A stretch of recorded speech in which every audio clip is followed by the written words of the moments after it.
Anda kembali menyaksikan Sapa Jember, dan bagi Anda yang baru bergabung, kami tengah membahas tentang pegawai honorer yang dirumahkan, lalu bagaimana masa depan mereka, bersama dengan Pak Budi Wicaksono, Ketua Komisi ADPRD Jember.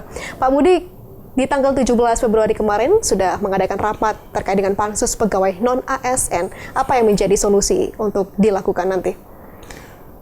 Kita sudah membentuk pansus, panitia khusus untuk mencari, bukan mencari, dasar-dasar daripada non-ASN ini apa saja kendala-kendalanya. Yang pertama, yang kedua, adakah di situ orang-orang yang main di belakang layar di situ. Yang ketiga, solusi-solusi terbaiknya bagaimana untuk gajinya yang honorer ini, Pak. Paling enggak di sini sudah mau Ramadan, sangat dibutuhkan oleh honorer seperti gajinya.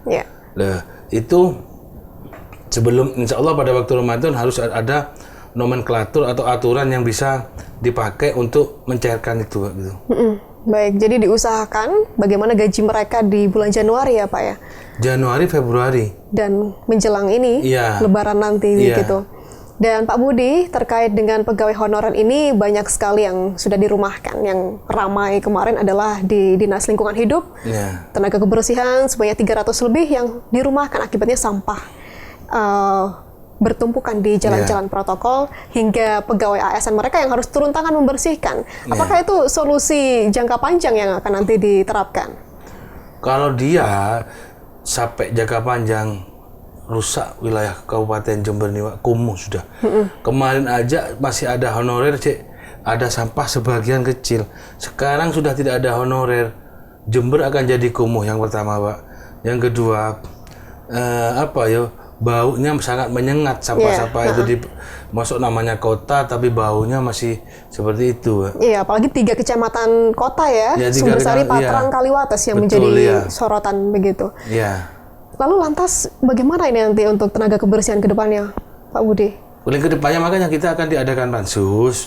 Paling tidak pansus cepat merekomendasikan untuk masalah gajinya honorer tersebut, Pak. Biar dia bisa kerja kembali untuk membersihkan sampah-sampah di tengah-tengah kota gitu. Kami dengar mereka tetap masuk untuk melakukan absensi, entah dari pegawai tenaga kebersihan, Satpol PP begitu. Apa benar tetap tiap hari mereka masih melakukan itu? Rata-rata semua, contohnya dari Pol PP juga masuk lah. Masuk dari Disub masuk. Teman-teman malahan yang dari BPBD kemarin ada kayu roboh, dia masuk sudah. Masih bekerja begitu ya, Pak ya? Kasihan lah ngelihatnya dia. Mungkin dia merasa kalau ditinggal dulu sampah-sampah atau teman-teman dinas perhubungan itu kan lalu lintas, dia membantu lalu lintas di tengah-tengah kota, sering seperti itu ada kemacetan gitu. Ini yang menjadi ironi begitu ya Pak ya, karena kinerja mereka sangat terasa manfaatnya bagi masyarakat, dan ketika mereka tidak ada kejelasan terkait gaji, mereka tetap hadir untuk bisa membantu pekerjaan tersebut begitu. Pak Budi, selain juga tenaga kebersihan, Satpol PP, BPBD, ada juga guru, di mana sekolah-sekolah masih banyak membutuhkan tenaga honorer. Kalau misalkan ini dihapuskan, apakah nanti dunia pendidikan kita terancam lumpuh begitu? Itu kemarin yang dari formasi pendidikan juga banyak yang daftar di di database BKN. Insya Allah habis ini kalau sudah P3K sudah dapat SK, insya Allah sudah kembali normal sudah, Pak.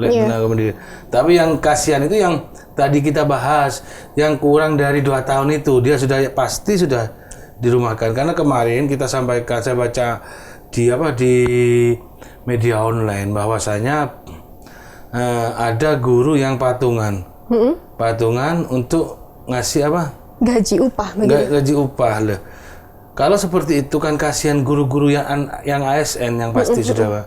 Paling enggak mungkin kalau sebulan 2 bulan dia masih mampu untuk menggaji teman-teman yang honorer itu, ya non ASN gitu. Tapi kalau terlalu lama tidak mungkin lah, Pak, gitu. Iya, selama ini juga dana bos dimanfaatkan untuk menggaji mereka begitu ya. Itu sekarang dana bos kan sudah ada edaran baru, tidak boleh untuk menggaji honorer. Nah, bagaimana yang sudah terjadi? Ini PR lagi sudah gitu. Kompleks sekali ya, Pak ya? Iya, betul. Bisa-bisa ini guru juga menjadi langka nantinya. Iya. Karena siapa juga yang mau menjadi seorang profesi yang gajinya tidak jelas untuk kesejahteraan hidup begitu ya. Pak Budi, melihat ini semua, bagaimana sebenarnya respon dari pemerintah daerah melihat honorer yang sudah dirumahkan ini? Kami sangat menyayangkan yang pertama ya. Seandainya pemerintah bisa membuat kebijakan untuk gajinya dulu dan yang lain-lain bisa dibahas di kantor DPR, tapi paling tidak yang kebijakan gajinya dulu Pak, pemerintah. Kenapa? Itu sudah ada uangnya Pak, tiap-tiap OPD, tiap-tiap dinas itu ada, itu sudah uangnya.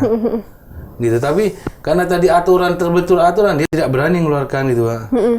Dan tentunya ini menjadi PR besar bagi seorang Bupati Jember nantinya yang akan menjabat. Apakah sudah ada koordinasi tertentu Pak untuk bisa segera menyelesaikan masalah ini? Kemarin kita ngobrol sama Gus Waid, dia menyampaikan bahwasanya dia kaget sebanyak ini sudah honorernya sebanyak ini karena kabupaten-kabupaten yang lain itu tidak sampai, ada yang mentok itu 3.000 Pak. Baik. Jember seperti ini, kita harus cari formula bagaimana nanti untuk cara sistem gajinya itu kayak apa itu. Karena kalau kita hitung seandainya berandai-andai diangkat sekarang semua membutuhkan 400 miliar. Kalau misalkan diangkat sekarang seandainya berandai-andai, tapi tidak mungkin lah sementara ini, mungkin tahapan dari pemerintah formasinya kayak apa masih belum. Seandainya 400 miliar. Baik, dan itu tidak akan mungkin dibelanjakan hanya untuk pegawai ya Pak? Iya, kenapa? Karena Gus Waid sendiri sekarang dititipi, bukan dititipi, meneruskan. Contoh, sekarang masalah non-ASN, sekarang masalah rumah sakit yang kemarin masih punya tunggaan 200 miliar. Mungkin dia langsung harus bekerja seperti bupati yang baru ini habis ini. Tapi kasihanlah dia berpikir terlalu banyak non-ASN di Jember ini yang mungkin mohon maaf tanda kutip apa lewat samping apa lewat mana tidak tahu saya gitu Pak ya. Baik. Jadi sistem merit ini patut dipertanyakan ya Pak ya. Betul ya. Jadi meritokrasi ini harus dijunjung tinggi oleh siapapun kepala daerah yang menjabat begitu.